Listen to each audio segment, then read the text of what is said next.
Good morning everyone, welcome to my channel. আমি দিয়া। তো বলছি, আজকে সকাল সকাল আমরা উঠে পড়েছিলাম যে মায়ের কাছে যাব বলে। আর মা বলতে আমাদের এখানে শ্যাম সুন্দরী, আশা করি তোমরা সবাই জানো, সবাই ভালোভাবে চেনো জানো। আর এখানে আমার একটা মানসিক ছিল, যার জন্য আমি মায়ের কাছে যাব বলে ভেবেছিলাম। তো মায়ের জন্য এই শাড়িটা আমি নিয়েছিলাম, কারণ আমার মানসিকটাই ছিল যে আমি শাড়ি, আলতা, সিঁদুর এসব দেবো। তো দেখতেই পাচ্ছ আমি কিন্তু একদম রেডি হয়ে গেছি, আর আমার হাজব্যান্ডও রেডি হয়েছিল। দেন সইকে আমি তার আগে রেডি করিয়ে আমি স্নানে গিয়েছিলাম। তো এই যে দেখো সইয়ের একটা ভিডিও ক্লিপ নিয়েছিলাম। দেন আমরা তিনজনে গাড়ির জন্য ওয়েট করছিলাম, কিন্তু গাড়ি না বুক নিচ্ছিল না। দেন আমরা র্যাপিডোতে বাইক বুক করি, একটাতে আমার হাজব্যান্ড যায়, একটাতে আমি আর সই যাই। মানে এরকমভাবে আমরা বেসিক্যালি কোনো দিন কোথাও যাইনি, কিন্তু আজ আমাদের এইটাই করতে হয়েছিল যে আমাকে আর সইকে বাইকে করে আগে যেতে হয়েছিল। দেন আমার হাজব্যান্ডের গাড়িটা বুক করলো, দেন আমার হাজব্যান্ড ওই বাইকে করে এসছিল।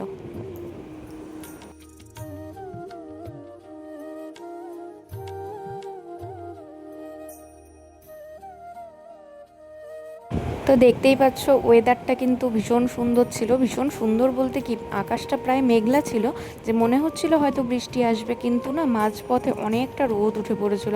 আর এতটাই গরম লাগছিল, মানে খুবই বাজে। আর তারপরে এই এক হেলমেট পরা আমার কাছে খুব বাজে একটা জিনিস, মানে খুব ক্রিটিক্যাল লাগে, খুব অড লাগে, বিরক্ত লাগে। আর এই যে দেখতে পাচ্ছ আমার হাজব্যান্ড কিন্তু আরেকটা বাইকে করে এসছে।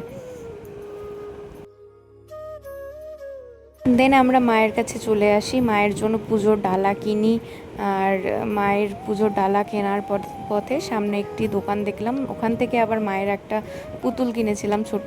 আর মায়ের কাছে তো এর আগেও ভিডিওতে আমি দেখিয়েছিলাম যে পুতুল, চকলেট এসব কিন্তু মা বেশি পছন্দ করে, কারণ এটা আমাদের বাচ্চা কালী।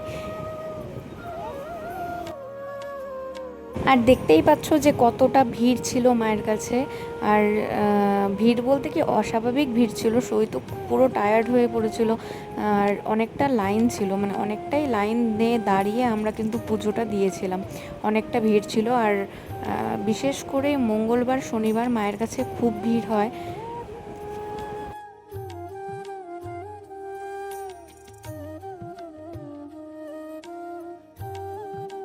তারপরে ধীরে ধীরে লাইনটা এগোচ্ছিল, আমরাও ভেতরে যাওয়ার জন্য তৈরি ছিলাম। আর ভেতরে যেতে যেতে মায়ের একটা সুন্দর ছবি আমাদের চোখে পড়লো। এর আগেও আমি দেখেছি, কিন্তু এইভাবে ভিডিও ক্লিপ নেওয়ার আমি সুযোগ পাইনি। দেন এই ছবিটা কিন্তু হাতে আঁকানো, যে আঁকিয়েছে সত্যিই খুব সুন্দর। আর এই যে এই কাপড়গুলো দেখছো, এগুলো কিন্তু মানুষে মানসিক করে এখানে বেঁধে দেয়, আর যার মানসিক পূরণ হয় তার মধ্যে যে কোনো একটা কাপড় কিন্তু খুলে দেয়।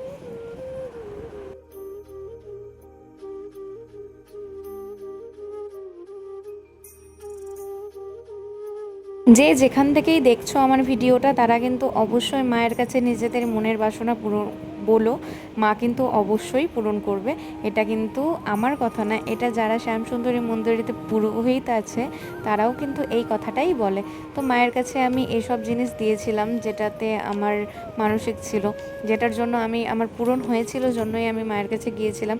তবে এই না যে মায়ের কাছে আমার মানসিক পূরণ হয়েছে বলেই গিয়েছি, আমি কিন্তু মা শ্যামসুন্দরীর কাছে মাঝে মধ্যেই যাই।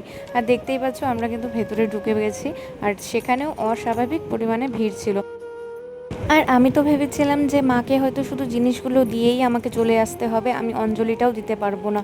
কিন্তু জানি না মায়ের কি টান, যে আমি জিনিসগুলো দিলাম, দেওয়ার পরে আমি যখন ভোগটা দেই, তখন ওখান থেকে পুরোহিতটা বলল যে আমরা কি ভোগটা প্রসাদে দেবো কিনা। তো যাই হোক, তখন কিন্তু আমরা ভোগটা প্রসাদের জন্য বলেছিলাম। আর সইকে কিন্তু ভেতরে নিয়ে নিয়েছিল, আর আর বাদ বাকি মানুষদেরকে কিন্তু ভেতরে সচরাচর ঢুকতে দেয় না।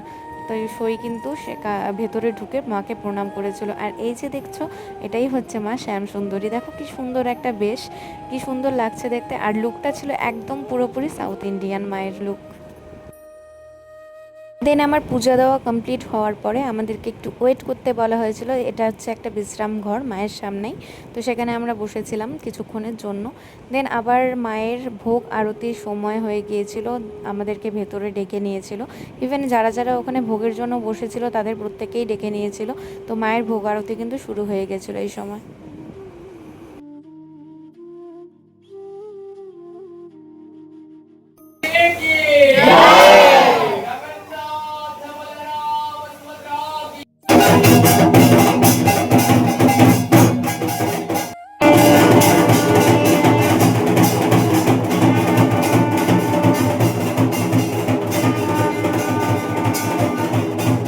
ভোগ আরতির পরে আমাদেরকে কিন্তু ভোগ দিয়েছিল। যাই হোক, এটা আমি ভিডিও করতে পারিনি, এটা একটা ফটো ক্লিপ করা আছে।